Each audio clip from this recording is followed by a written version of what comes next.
internacional sobre desaparición de personas. El doctor Alfonsín está ya llegando, acompañado por el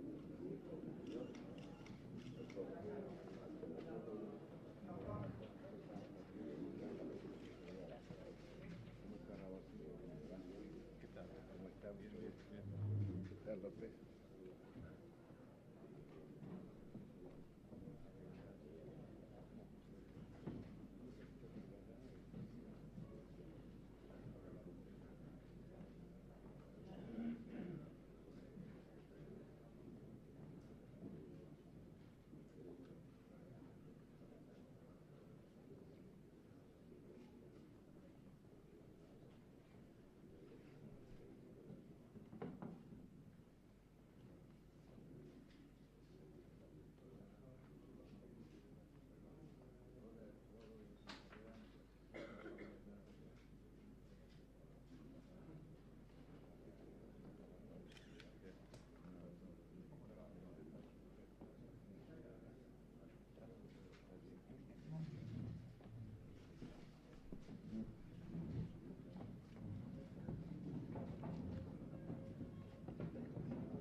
Son pocos minutos.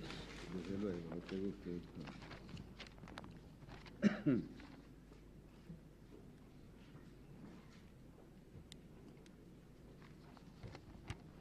En nombre de la seguridad nacional, miles y miles de seres humanos, generalmente jóvenes y hasta adolescentes, pasaron a integrar una categoría tétrica y fantasmal, la de los desaparecidos. Palabra, triste privilegio argentino, que hoy se escribe en castellano en toda la prensa del mundo. Arrebatados por la fuerza, dejaron de tener presencia civil. ¿Quiénes exactamente los había secuestrado? ¿Por qué? ¿Dónde estaban? No se tenía respuesta precisa a estos interrogantes. Las autoridades no habían oído hablar jamás de ellos, las cárceles no los tenían en sus celdas, la justicia los desconocía y los habeas corpus solo tenían por contestación el silencio. En torno de ellos crecía un ominoso silencio.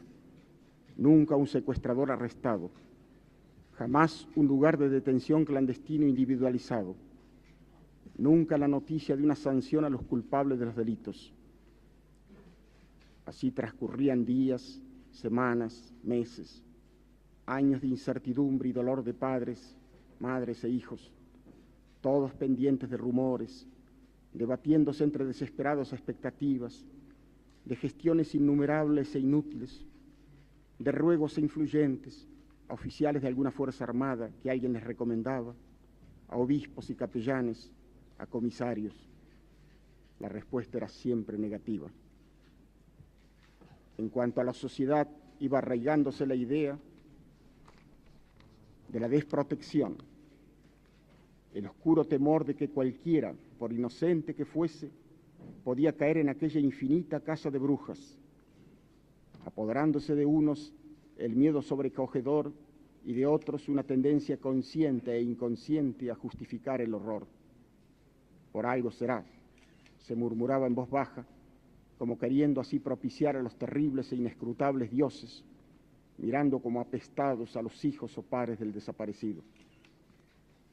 Sentimientos, sin embargo, vacilantes, porque se sabía de tantos que habían sido tragados por aquel abismo sin fondo, sin ser culpable de nada, porque la lucha contra los subversivos, con la tendencia que tiene toda clase de brujas o de endemoniados, se había convertido en una represión demencialmente generalizada, porque el epíteto de subversivo tenía un alcance tan vasto como imprevisible. En el delirio semántico todo era posible, desde gente que propiciaba una revolución social hasta adolescentes sensibles que iban a villas miserias para ayudar a sus moradores. Todos caían en la redada. dirigentes sindicales que luchaban por una simple mejora de salarios, muchachos que habían sido miembros de un centro estudiantil, periodistas que no eran adictos a la dictadura, psicólogos y sociólogos, jóvenes pacifistas, monjas y sacerdotes que habían llevado las enseñanzas de Cristo a barriadas miserables, y amigos de cualquiera de ellos, y amigos de sus amigos, gente que había sido denunciada por venganza personal o por secuestrados bajo tortura, en su mayoría inocentes de terrorismo, y ni siquiera de pertenecer a los cuadros combatientes de la guerrilla, porque estos presentaban batalla y morían en el enfrentamiento o se suicidaban antes de entregarse, y pocos llegaban vivos a manos de los represores. Desde el momento del secuestro, la víctima perdía todos los derechos, privada de toda comunicación con el mundo exterior, confinada en lugares desconocidos, sometida a suplicios infernales, ignorante de su destino mediato e inmediato, susceptible de ser arrojado al río o al mar, o reducido a cenizas. Seres que, sin embargo, no eran cosas, sino que conservaban atributos de la criatura humana, la sensibilidad para el tormento, la memoria de su madre o de su hijo o de su mujer, la infinita vergüenza por la violación en público. Seres no solo poseídos por esa infinita angustia y ese supremo pavor, sino, y quizá por eso mismo, guardando en algún rincón de su alma alguna descabellada esperanza. Con tristeza, con dolor, hemos cumplido la misión que nos encomendó en su momento el presidente constitucional de la República. Esa labor fue muy ardua, porque debimos recomponer un tenebroso rompecabezas, después de muchos años de producidos los hechos, cuando se habían borrado deliberadamente todos los rastros, se habían quemado toda la documentación y hasta se había demolido edificios. Hemos tenido que basarnos, pues, en las denuncias de los familiares, en las declaraciones de aquellos que pudieron salir del infierno y aún en los testimonios de represores que por oscuras motivaciones se acercaron a nosotros para decir lo que sabían. Fuimos acusados de no propiciar la reconciliación nacional, de activar los odios y resentimientos, de impedir el olvido. Pero no es así. No estamos movidos por el resentimiento ni por el espíritu de venganza. Solo pedimos la verdad y la justicia, tal como por otra parte las han pedido las iglesias de distintas confesiones, entendiendo que no podrá haber reconciliación sino después del arrepentimiento de los culpables y de una justicia que se fundamente en la verdad, porque si no, debería echarse por tierra la trascendente misión que el Poder Judicial tiene en toda comunidad civilizada. Las grandes calamidades son siempre aleccionadoras, y sin duda el más terrible drama que en toda su historia sufrió la nación durante el período que duró la dictadura militar, iniciada en marzo de 1976, servirá para hacernos comprender que únicamente la democracia es capaz de preservar a un pueblo de semejante horror, que solo ella puede mantener y salvar los sagrados y esenciales derechos de la criatura humana.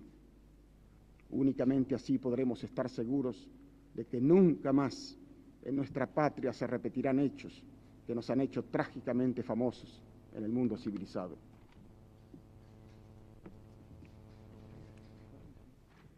Vamos a entregar el informe.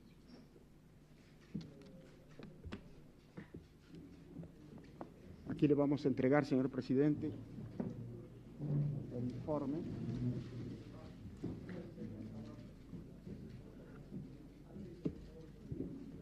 Y las carpetas anexas.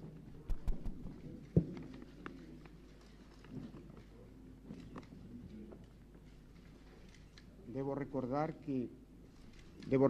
que la masa total del informe comprende más de 50.000 folios que entregamos al señor presidente también en forma de microfilmación. Esta es la carpeta que saldrá en forma de libro. Señor presidente de la Comisión Nacional sobre la Desaparición de Personas, doctor Ernesto Sábato. Señoras, señores, en nombre del Poder Ejecutivo de la Nación y estoy seguro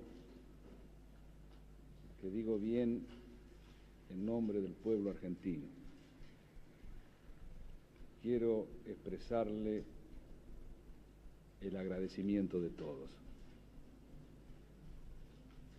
Necesitábamos sin duda de la tarea que ustedes han realizado.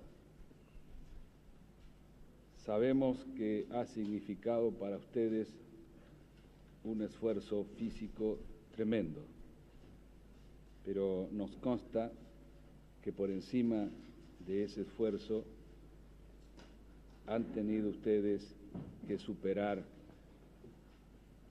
algo que es mucho más fuerte. Han tenido que superar el agobio del dolor con el que se han encontrado a través de todos estos días de tan intenso trabajo. El país necesitaba en consecuencia este ejemplo de ustedes, así como necesita saber la verdad acerca de lo que pasó. Porque sobre la base de la mentira o de la oscuridad no podemos construir la unión nacional. Y solamente sobre la base de la verdad y de la justicia es que podemos encontrarnos en la reconciliación, tomados, ¿por qué no?, de la mano de la bondad. Yo creo que lo que ustedes han hecho ya ha entrado en la historia de nuestro país. Constituye un aporte fundamental para que de aquí en adelante los argentinos sepamos cabalmente, por lo menos, cuál es el camino que jamás deberemos transitar en el futuro, para que nunca más el odio, para que nunca más la violencia perturbe, conmueva y degrade a la sociedad argentina. Yo sé muy bien que no todos van a estar conformes. Sé muy bien que es algo que sucede permanentemente a quienes actúan y pretenden actuar en el marco de la ley, en el marco del Estado de Derecho, con un sentido de justicia y no como una forma de venganza. Seguramente haya quienes de una parte y de otra parte levanten sus voces reclamando otro tipo de acción. Pero tengo la más absoluta convicción de que la enorme mayoría de los argentinos está en estos momentos agradeciéndoles el esfuerzo. Y tengo también la seguridad que en el futuro nuestros hijos recordarán los nombres de cada uno de ustedes, porque a través de este esfuerzo y con el ejemplo han señalado, al mismo tiempo que el camino que no debía tomarse, también un ejemplo para cada uno en cuanto a la necesidad de asumir responsabilidades, que es la forma de participación que reclama la democracia. Ustedes han aceptado esa participación y la han aceptado en una situación límite. Ustedes han transitado estos meses duros y difíciles, cumpliendo con nobleza una obligación de ciudadanos que está más próxima del heroísmo que del esfuerzo. De modo que reitero en este sentido el agradecimiento del Poder Ejecutivo y el reconocimiento que estoy convencido que el pueblo argentino les está brindando en estos momentos. Vamos a tomar debida nota de todo lo que nos han traído. Va a actuar como corresponde en la Argentina la justicia, a través del debido proceso, en el marco del Estado de Derecho, y vamos a encontrar seguramente con la misma inquietud, con la misma apelación de carácter espiritual que ustedes permanentemente han puesto de manifiesto, vamos a encontrar los argentinos la paz que estamos reclamando. Yo no sé si habrá habido otro presidente en nuestra historia que se haya encontrado frente a dramas de esta naturaleza tan penosos, inmersos además en circunstancias difíciles desde todo punto de vista. Pero al presidente de los argentinos se le hace mucho más fácil su acción cuando cuenta con ejemplos de ciudadanos como ustedes que enaltecen a la sociedad argentina. De nuevo, señores, muchísimas gracias por lo que han hecho. Vamos a conversar, si les parece un poquito. Hace 3 horas habló desde Washington en Berlín, Marshall anunciando que Muchísimas gracias.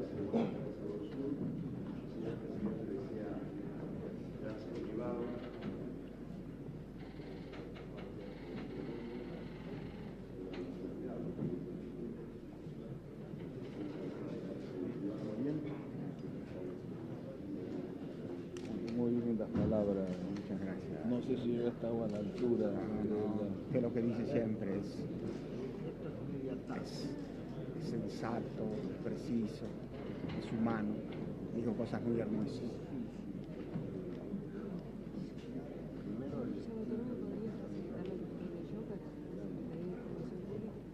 Para distribuirlo. Mire, Lo tiene muy corregido, ¿verdad? Sí, Yo soy la jefa de taquígrafo. bueno, se puede llevar. Se lo devuelvo. No hay necesidad.